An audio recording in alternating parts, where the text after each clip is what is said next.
আমরা সারা বছর আমাদের প্রতিষ্ঠা বার্ষিকী পালন করব, উদযাপন করব।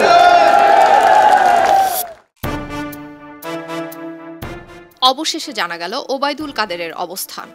আওয়ামী লীগের আলোচিত সমালোচিত সাধারণ সম্পাদক ওবায়দুল কাদের ভারত পালিয়ে গেছেন। গত ৫ আগস্ট শেখ হাসিনা সরকারের পতনের পর থেকেই তিনি কোথায় আছেন তা নিয়ে ছিল নানান কৌতূহল, নানান গুঞ্জন। অবশেষে তার অবস্থান সম্পর্কে গত ১২ নভেম্বর নিশ্চিত হওয়া গেছে। আন্দোলনে তত জোর নেই, মুখের বিষ যত জোর। কলকাতায় অবস্থানকারী আওয়ামী লীগের অন্তত ৩ জন কেন্দ্রীয় নেতা খবরের কাগজকে নিশ্চিত করে বলেছেন, গত শনিবার সকালে সস্ত্রীক উত্তরবঙ্গের কোনো একটি রুট দিয়ে অবৈধভাবে কলকাতায় এসেছেন ওবায়দুল কাদের। সেই সূত্র থেকে আরও জানা যায়, ওবায়দুল কাদেরের পাসপোর্ট ছাড়া বিমানে দেশ ছাড়ার সুযোগ না থাকার কারণে শুক্র এবং শনিবার সীমান্ত এলাকায় অবস্থান করতে হয়েছে। পরে ভারতের সংশ্লিষ্ট কর্তৃপক্ষের কাছ থেকে বিশেষ অনুমতি নিয়ে রোববার ভারতের আভ্যন্তরীণ পথে চলাচলকারী বিমানে করে তিনি কলকাতায় চলে যান। ওই দুর্নীতিবাজকে দেশে ফিরিয়ে আনতে। ভারতে যাবার আগে ওবায়দুল কাদের আগস্টের ৩য় সপ্তাহের দিকে রাজধানীর গুলশান থেকে যশোরে চলে যান। সেখানে তিনি তার নিকটাত্মীয় প্রভাবশালী এক সরকারি কর্মকর্তার শ্বশুরবাড়িতে অবস্থান নেন। তখন থেকেই ভারতে ঢোকার অপেক্ষায় ছিলেন তিনি। এর আগে তিনি গুলশানে একটি বাড়িতে আত্মগোপনে ছিলেন। সেখানে আগে থেকেই আত্মগোপনে ছিলেন ছাত্রলীগের সাবেক সাধারণ সম্পাদক ইসহাক আলী খান পান্না। পরে ২৪ আগস্ট পান্না ভারতীয় সীমান্তে মারা যান। ক্ষমতার দাপট কেউ দেখাবেন না,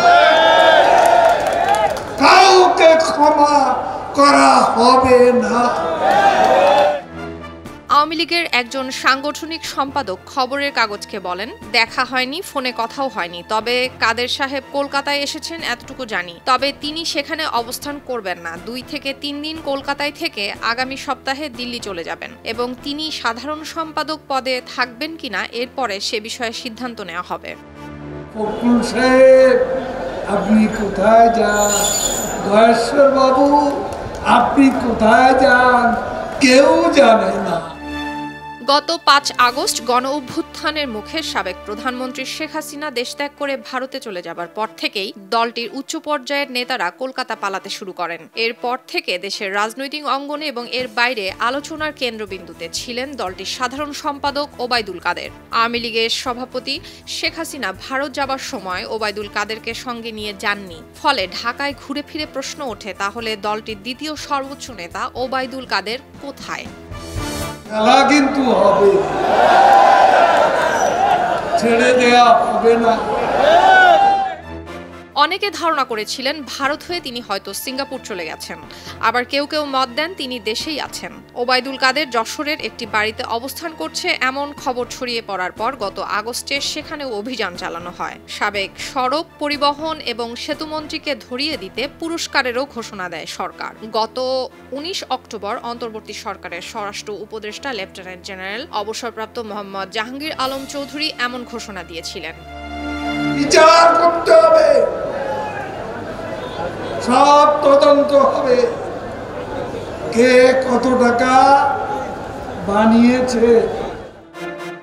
সর্বশেষ গত শনিবার রাতে চট্টগ্রামের হালিশহর এলাকায় আওয়ামী লীগের সাধারণ সম্পাদক ওবায়দুল কাদের আছেন এমন সন্দেহে একটি ফ্ল্যাটে অভিযান চালানো হয়। হালিশহরের শান্তিবাগের ওই ফ্ল্যাটে ওবায়দুল কাদেরের স্ত্রী ইশরাতুন্নেসার বড় ভাই নুরুল হুদাকে খুঁজে পায় পুলিশ। এখন প্রশ্ন উঠছে, এত রকম ধরপাকড়ের পরও ওবায়দুল কাদের কিভাবে দেশের ভেতরেই দিব্যি আত্মগোপনে থাকতে পারলেন? আর কাদের সহায়তায় এভাবে অবৈধভাবে সীমান্ত পাড়ি দিয়ে ওবায়দুল কাদের ভারত পালিয়ে যেতে পারলেন? দুর্নীতির বিরুদ্ধে, অর্থ পাচারের বিরুদ্ধে, লুটপাটের বিরুদ্ধে, জঙ্গিবাদের বিরুদ্ধে, সাম্প্রদায়িকতার বিরুদ্ধে খেলা হবে, খেলা হবে।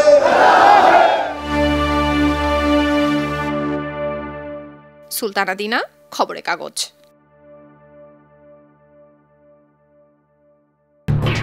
এলো খবরের কাগজ, নিখাদ, নির্ভীক, নিরপেক্ষ।